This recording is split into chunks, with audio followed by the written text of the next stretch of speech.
የኔ ተማሪ ነው። የእናት መሪር በጣም ሀዘኑ ከባድ ነው።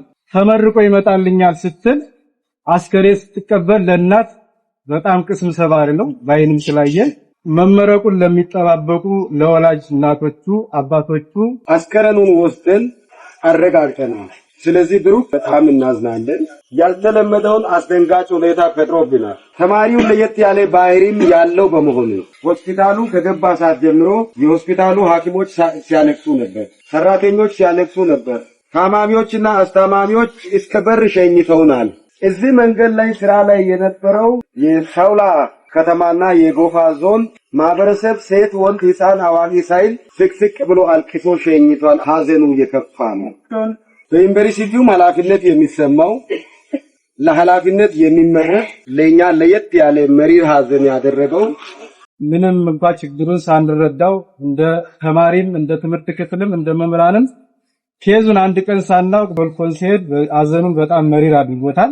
ከቤተሰቦቹ ብዙ የሰማነው አለ በአካል ሄደን ሁሉም ተማሪ የመጀመሪያው እንግዲህ ለፈጣሪው መልካም መስዋዕት ማቅረብ ነው። የፈጣሪ ታማኝ ነው እንግዲህ እናት ልጄ ተመርቆ ይመጣልኛል ብለው ሲጠብቁ ፍጹም ያልጠበቁት ዱብዳ የሆነ ዜና ደረሳቸው።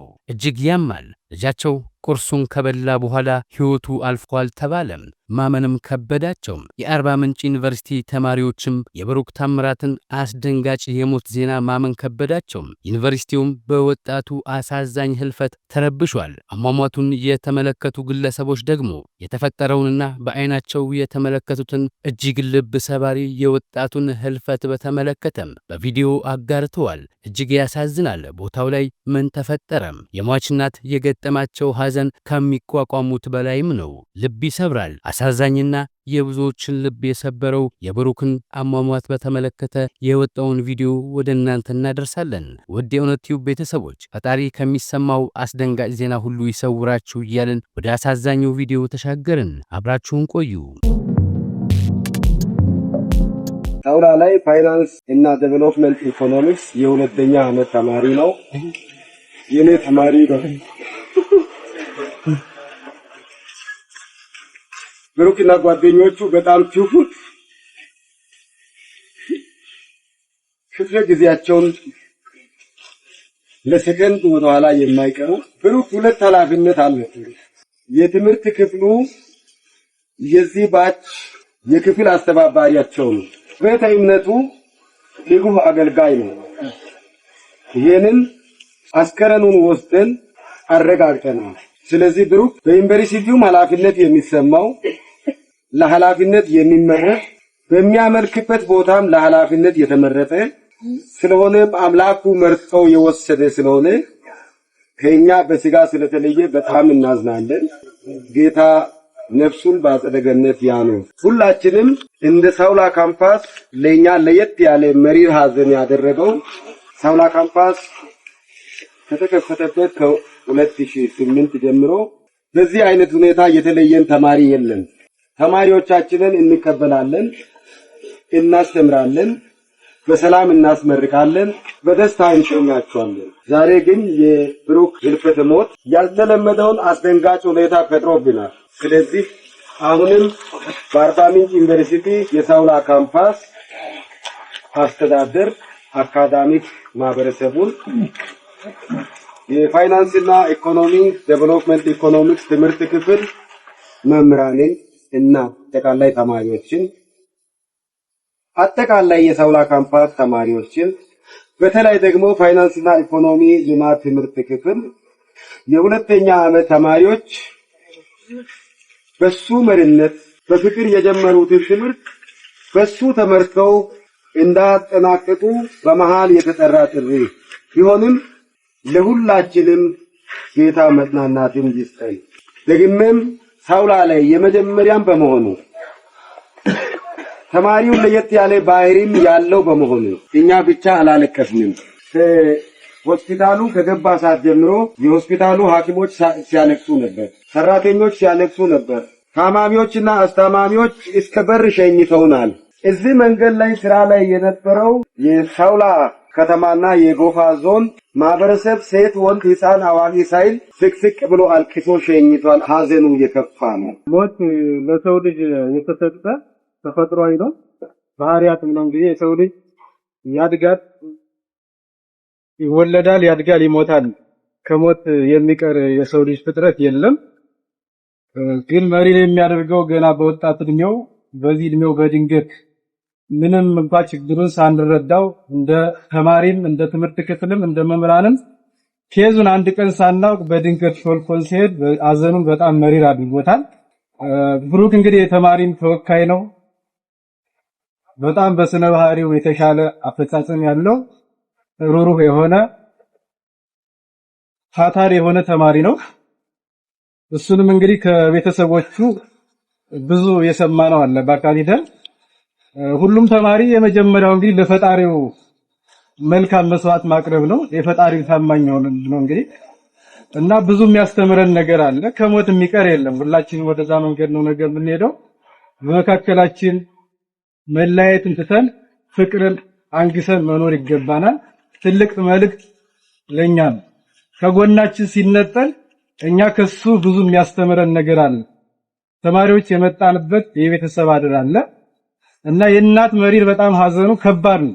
ተመርቆ ይመጣልኛል ስትል አስከሬ ስትቀበል ለእናት በጣም ቅስም ሰባሪ ነው። ባይንም ስላየን አገርም አታለች እንደ ካምፓስ ነገ አገርን ይጠቅማል ብለን ተስፋ የምናደርገው ልጅ በወጣት እድሜው በ20 ዓመቱ ነው እንግዲህ ልናጣው የቻልነውና በትምህርት ክፍል ስም በተለይ መመረቁን ለሚጠባበቁ ለወላጅ እናቶቹ፣ አባቶቹ እንዲሁም ወዳጆቹ፣ ለሳውላ ካምፓስ ማህበረሰብ፣ ለትምህርት ክፍሉ መምህራን መጽናናትን ይመኛለሁ።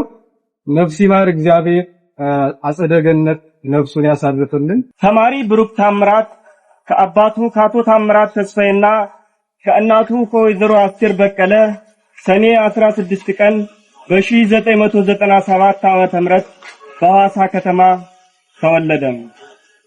እድሜው ለትምህርት ሲደርስ በአቅራቢያው በሚገኘው በቤተልሔም አንደኛ ደረጃ ትምህርት ቤት ከአንደኛ እስከ 8ኛ ክፍል ትምህርቱን ተከታተለ።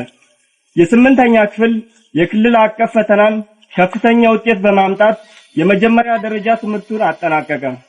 የ8ኛ ክፍል ክልል አቀፍ ፈተናን በጥሩ ውጤት ያጠናቀቀው ተማሪ ብሩክ የሁለተኛ ደረጃ ትምህርቱን ከአዲስ ከተማ ሁለተኛ ደረጃ ትምህርት ቤት አጠናቀቀ። የ12ኛ ክፍል አገር አቀፍ ፈተናን የሪሚዲያል ውጤት በማምጣት በ2015 ዓ.ም ወደ አርባ ምንጭ ዩኒቨርሲቲ ጫሞ ካምፓስ ተቀላቀለ። የሪሚዲያል ፈተናን በጥሩ ውጤት ያጠናቀቀው ተማሪ ብሩክ ታምራት በ2016 የፍሬሽማን ትምህርትን በዛው በጫሞ ካምፓስ ተማረ። ፍሬሽማንም በማጠናቀቅ በ2017 ዓ.ም የፋይናንስና ልማት ኢኮኖሚክስ ዲፓርትመንት ትምህርትን ክፍል በመምረጥ ጥቅምት 14 ቀን በአርባ ምንጭ ዩኒቨርሲቲ ስር ወደሚገኘው ወደ ሳውላ ካምፓስ ተዛወረ። አመለሸገውና አንደበተ ርቱዕ ብሩክ ታምራት በፋይናንስና ልማት ኢኮኖሚክስ ዲፓርትመንት የክላስ ተወካይ በመሆን ሕይወቱ እስካለፈችበት ሰዓት አገልግሏል። ለቤተሰቦቹ አንድ ፍሬ ልጅ የሆነው ብሩክ ከፊቱ ፈገግታ የማይጠፋ ተግባቢ፣ ተጫዋች፣ ሰውን አክባሪና አንደበተ ርቱዕ ነው ይሉታል ጓደኞቹና አስተማሪዎቹ። እሱ የሌለበት ጨዋታ አይደምቅም። ከፊቱ ደስታ እንጂ መከፋት የማይታይበት ብሩክ በፋይናንስና ኢኮኖሚክስ ጓደኞቹ በጣም ተወዳጅ ነበር። ከዚህም በላይ ተማሪ ብሩክ በሳውላ ካምፓስ ተማሪዎች ህብረት ዲሲፕሊን ዋና ዘርፍ ኮሚቴ ጸሐፊ ሆኖ አገልግሏል። ፍልቅልቅና የዶርሙ ልጆች የደስታችን የጨዋታ አድማቂ ብሩክ ታምራት የካቲት 25 ቀን 2017 ዕለተ ማክሰኞ ከጠዋት 2 ሰዓት አካባቢ ሮጦ ሳይጠግብ ዓላማውን ሳያሳካ ከሚወዳቸው ቤተሰቦቹና ጓደኞቹ ተለይቶ ጠዋት ለቁርስ እንደወጣ በድንገት በ20 ዓመቱ ሕይወቱ አልፏል። ያሰበውን ሳያሳካ ትምህርቱን ሳይጨርስ ከቤተሰቦቹና ከጓደኞቹ ተለይቶ ሕይወቱ አልፋለች። ለቤተሰቦቹና ለወዳጅ ዘመዶቹ መጽናናትን እንመኛለን። የሳውላ ካምፓስ ተማሪዎች ህብረት ምክትል ጸሐፊና የኤፍዲ ዲፓርትመንት ሪፕሬዘንታቲቭ።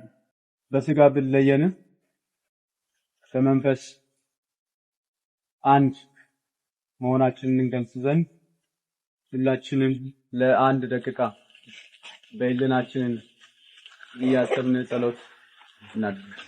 ብሩክ ለቁርስ በወጣበት በድንገት አርፏል። በአርባ ምንጭ ዩኒቨርሲቲ በሳውላ ካምፓስ የፋይናንስ ልማት ኢኮኖሚክስ ትምህርት ሁለተኛ ዓመት ተማሪ ብሩክ ታምራት በድንገት ሕይወቱ አልፏል። ተማሪ ብሩክ ጎበዝ፣ ትሁትና የትምህርት ክፍል ተወካይም የነበረ ሲሆን በድንገት ግቢ ውስጥ ለቁርስ በወጣበት የካቲት 25 2017 ከጠዋቱ 2 ሰዓት ገደማ ሕይወቱ ሊያልፍ ችሏል። ስለ ተማሪ ብሩክ ህልፈተ ሕይወትም ዩኒቨርሲቲው የሐዘን መግለጫ አውጥቷል። የሐዘን መግለጫ አርባ ምንጭ ዩኒቨርሲቲ በሳውላ ካምፓስ የፋይናንስና ኢኮኖሚ ልማት ትምህርት ክፍል የሁለተኛ ዓመት ተማሪ ብሩክ ታምራት ድንገተኛ ህልፈት የተሰማንን ጥልቅ ሐዘን እየገለጽን ለተማሪው ቤተሰቦችና ዘመዶች፣ ጓደኞች እንዲሁም ለመላው የዩኒቨርሲቲ ማህበረሰብ መጽናናትን እንመኛለን ብሏል። አርባ ምንጭ ዩኒቨርሲቲ የብሩክ ተስፋ ማዕከል። እኛም ነፍስህ በሰላም ትረፍ፣ ለቤተሰቦቹ ለመላ ወዳጅ ዘመዶቹ መጽናናትን ተመኝን። ድንገት ወጥቶ ከመቅረትም ይጠብቃችሁ። ውድ የእውነት ቲዩብ ሚዲያ ቤተሰቦች ለዛሬ ያዘጋጀንላችሁ መሰናዶዎች ይህንን ይመስል ነበር። በሌላ መሰናዶ እስከምንገናኝ ቸር ያቆየን።